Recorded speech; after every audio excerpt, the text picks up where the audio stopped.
ദുരിതാശ്വാസത്തിന്റെ പേരിൽ നാട്ടിൽ പലതരം തട്ടിപ്പുകൾ. ശരിയാ, ഓൺലൈൻ മുതൽ വഴിയോരത്ത് പാട്ടും പരിപാടിയും നടത്തിയൊക്കെ പിരിക്കുന്നുണ്ട്. വന്നിപ്പോ ഒറിജിനൽ ഏതാ ഡ്യൂപ്ലിക്കേറ്റ് ഏതാന്ന് അറിയാതെ.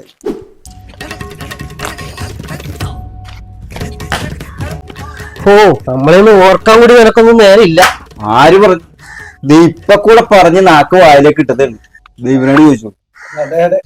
വയനാട് ദുരിതാശ്വാസത്തിന് ഈ വായനശാലയിൽ നിന്ന് പിരിച്ച ഫണ്ട് തീർന്നു. അല്ല, ഫലപ്രദമായി ഉപയോഗിക്കാൻ കഴിയും. ഇനി നമ്മുടെ ഈ അടുത്ത പ്രദേശത്ത് കാലവർഷക്കെടുതി അനുഭവിക്കുന്ന പാവങ്ങൾക്കും കൈത്താക്കാവണം.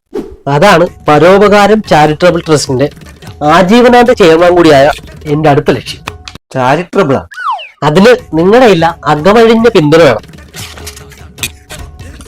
ചേട്ടൻ കയറിയിരിക്കും, വന്നായിരിക്കാൻ പറയണമെന്ന് പ്രസിഡന്റ് പ്രത്യേകം പറഞ്ഞിട്ടുണ്ട്.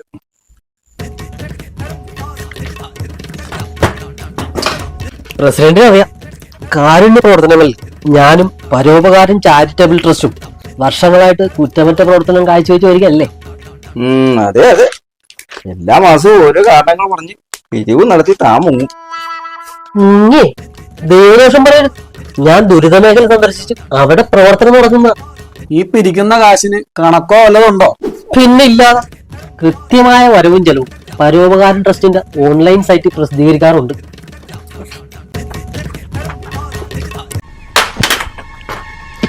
അത് ഏത് സൈറ്റാ?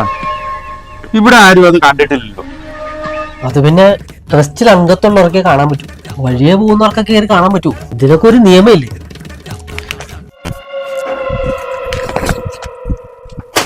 ശരിയാ, നിയമമുണ്ട്. അതാണ് പോലീസ് അനധികൃത പിരിവുകാരെ കുറിച്ച് അന്വേഷിച്ചിരിക്കുന്നത്. പോലീസാ? പോലെ നിങ്ങളുടെ ട്രസ്റ്റ് ദുരിതത്തിൽപ്പെട്ട ആരെയൊക്കെ സഹായിച്ചിട്ടുണ്ട്?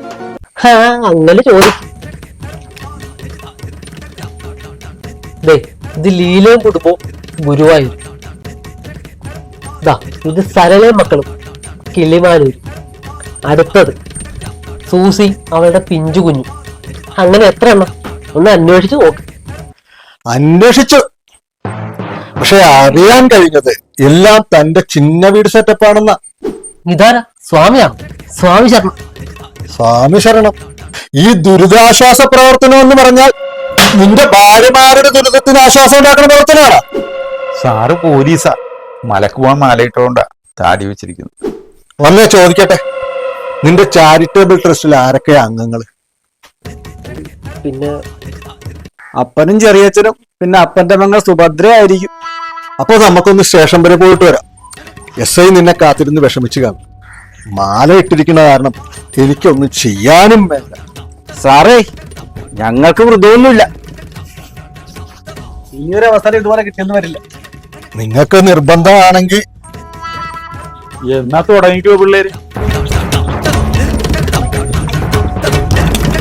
ഇപ്പോഴാണ് നീ ശരിക്കും ദുരിതത്തിലായത്. എന്നാ ഇതിന്റെ പേരിൽ ഞാൻ ദുരിതാശ്വാസ പിരിവ് നടത്തിക്കോട്ടെ സാറേ.